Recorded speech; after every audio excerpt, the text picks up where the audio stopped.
Bonjour les belles âmes.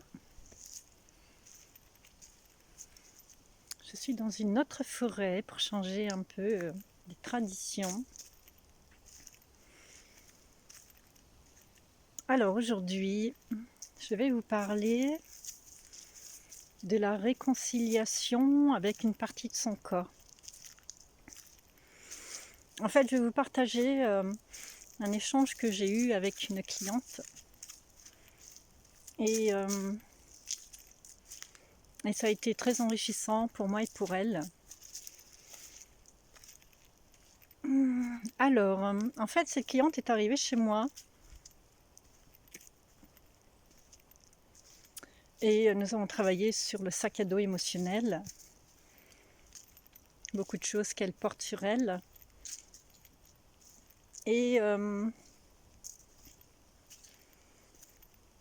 donc on a fait l'entretien. Et elle ne m'avait rien dit. Voilà. Donc elle s'allonge sur la table, elle se déshabille, elle s'allonge sur la table et je commence à masser. Tout d'un coup, j'arrive sur son avant-bras et sa main. Et là, je découvre qu'en fait, cette dame a eu... elle avait toute la partie de la main, mais c'était quand même assez impressionnant. C'était, vous voyez, cette partie-là, avant-bras, et vraiment la main, tout le dessus de la main, avec une peau très très fine, avec une cicatrice énorme.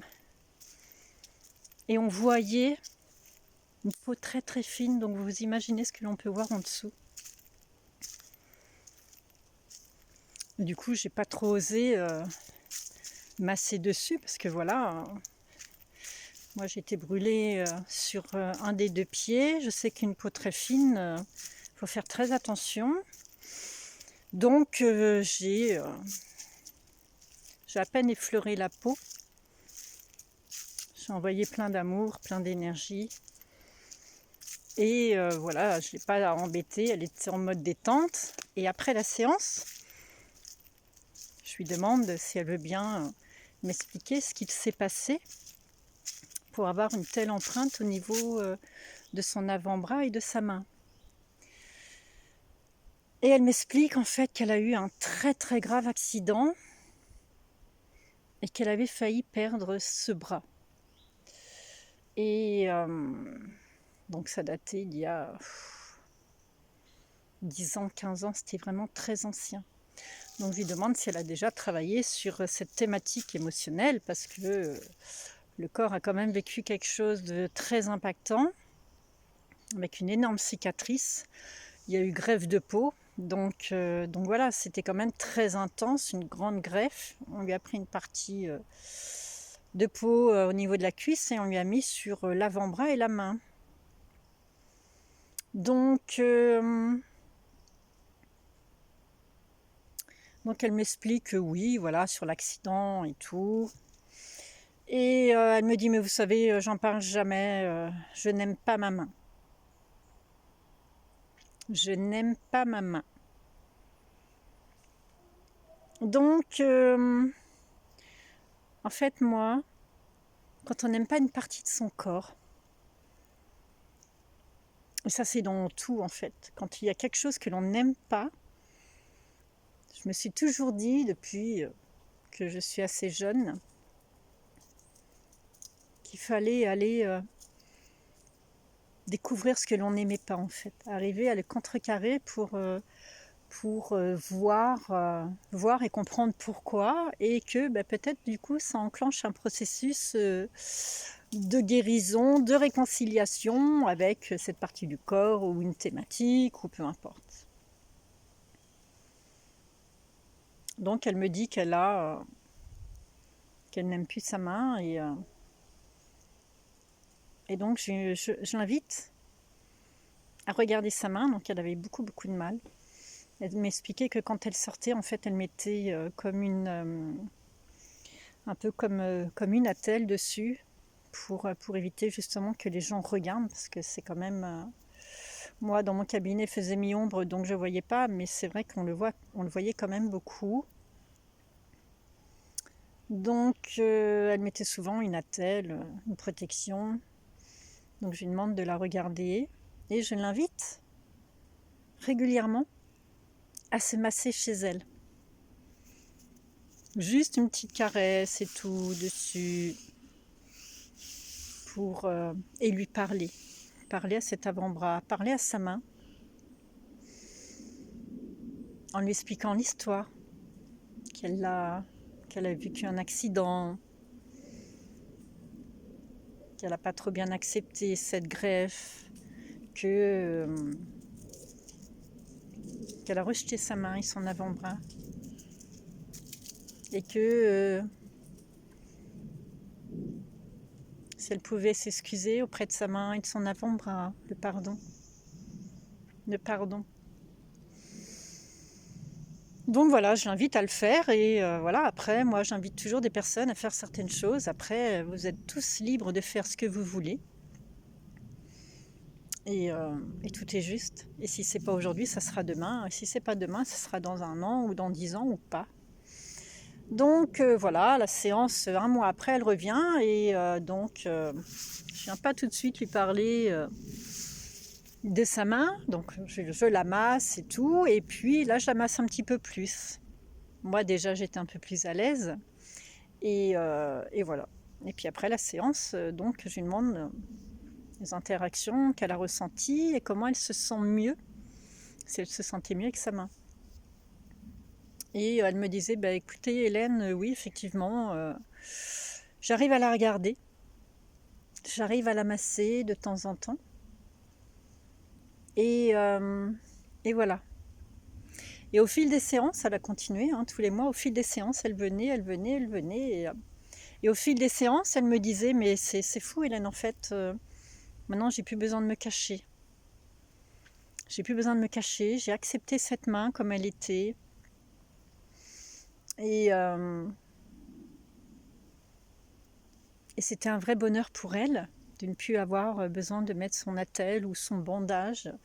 C'était un vrai bonheur pour elle de pouvoir la regarder, de pouvoir la masser, de pouvoir lui parler. Au travail, elle était beaucoup moins gênée. En fait, au fur et à mesure, elle a accepté cette partie de son corps qui a été transformée pour X raisons. Et elle était super heureuse, en fait, de pouvoir avancer sur ce chemin de réconciliation avec soi-même. J'expliquais quand même que la main, c'est une partie importante. C'est celle qui nous permet de tenir le téléphone, là, comme je tiens pour faire une vidéo. Les mains nous permettent de manger tous les jours. Elles permettent de se laver tous les jours. Elles nous permettent d'écrire, de travailler, de gagner de l'argent avec nos 2 mains, de nous coiffer, de nous maquiller. Enfin, on pourrait faire une liste très longue des actions qu'ont les mains, toutes les interactions que l'on fait au cours d'une journée avec nos mains. Et donc voilà, donc c'est important de pouvoir se réconcilier avec des parties de son corps. Cette personne était beaucoup plus à l'aise et elle, c'était un peu comme vous voyez, un peu plus d'estime de soi, un peu plus de confiance en soi, juste en se réconciliant avec une partie de son corps que l'on a rejetée pour X raisons. J'ai une autre cliente aussi qui était venue il y a longtemps. Elle me disait qu'un de ses organes était mort. Personnellement, j'ai eu un choc parce que voilà, c'est dur d'entendre dire d'une cliente qui dit que son organe est mort. Donc, j'ai expliqué ma philosophie. J'ai expliqué qu'en fait, l'organe n'était pas mort du tout, même s'il n'est plus là physiquement. Il y a quand même l'organe énergétique qui est toujours là. Et pareil, je l'ai invité à prendre conscience que son organe n'était peut-être plus là physiquement, mais qu'il était toujours vivant. Et elle avait énormément de problèmes intestinaux, beaucoup de nœuds dans le ventre. Et pareil, au fil du temps, avec les séances, elle s'est réconciliée. Et elle avait beaucoup moins de problèmes, elle était beaucoup plus heureuse, elle arrivait à manger un peu plus normalement, elle avait beaucoup moins de nœuds. Notre corps, il fait partie de nous.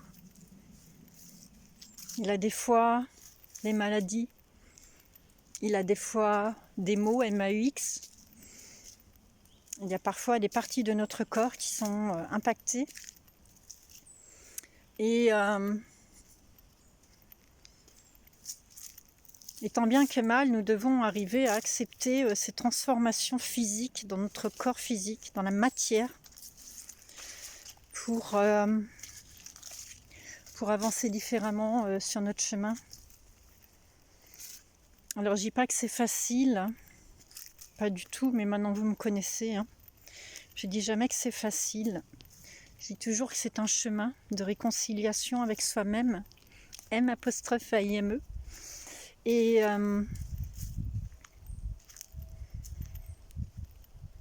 que si vous avez la volonté, quand on a la volonté, on peut tout réussir.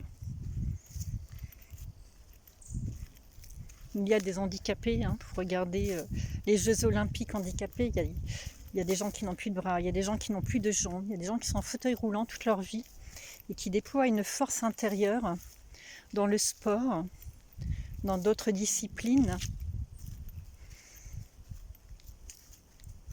Ça, c'est vraiment les cas extrêmes, vous voyez.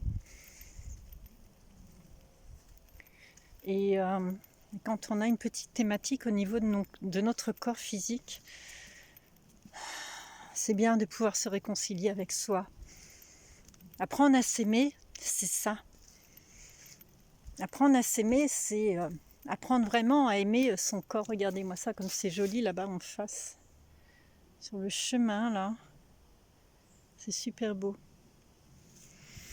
Apprendre à s'aimer, c'est ça. C'est vraiment apprendre à s'aimer sous toutes les coutures. Sur toutes ses dimensions. Énergétiques, physiques. Sur toutes ces transformations.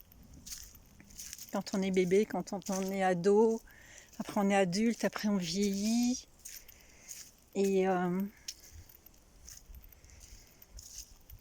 plus on apprend à s'aimer, plus la vie est belle et douce. Et plus notre chemin s'apaise. Car dès qu'on est en conflit avec quelqu'un, il y a des interactions dans le corps. Mais dès qu'on est en conflit avec une partie de notre corps, et ben c'est pareil. C'est pareil, il y a également des interactions dans notre corps énergétique qui après atteignent notre corps physique. Donc voilà ce que je voulais vous partager. Ces deux petits exemples. Je pourrais vous en partager d'autres, mais ce matin je me suis dit il faut vraiment que je fasse une vidéo maintenant parce que l'échange avec la dame m'a remémoré cette histoire avec cette main et c'était vraiment important pour moi de vous le partager pour vous faire prendre conscience que nous sommes maîtres de notre vie, nous sommes maîtres de notre façon de voir la vie et que voir la vie en rose, si je peux dire, même si parfois c'est compliqué, ça fait partie de notre chemin.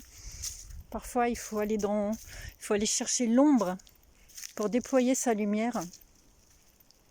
Une lumière ne se déploie pas comme ça.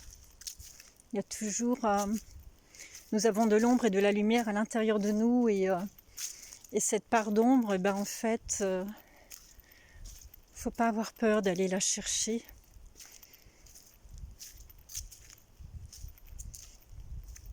Parce qu'il y a la lumière qui arrive après. Et c'est ça le plus beau. C'est un chemin vers le chemin du cœur. Voilà le partage de cette vidéo. J'ai profité encore un peu de ce temps en forêt. Je vous envoie plein d'amour et je vous dis à bientôt.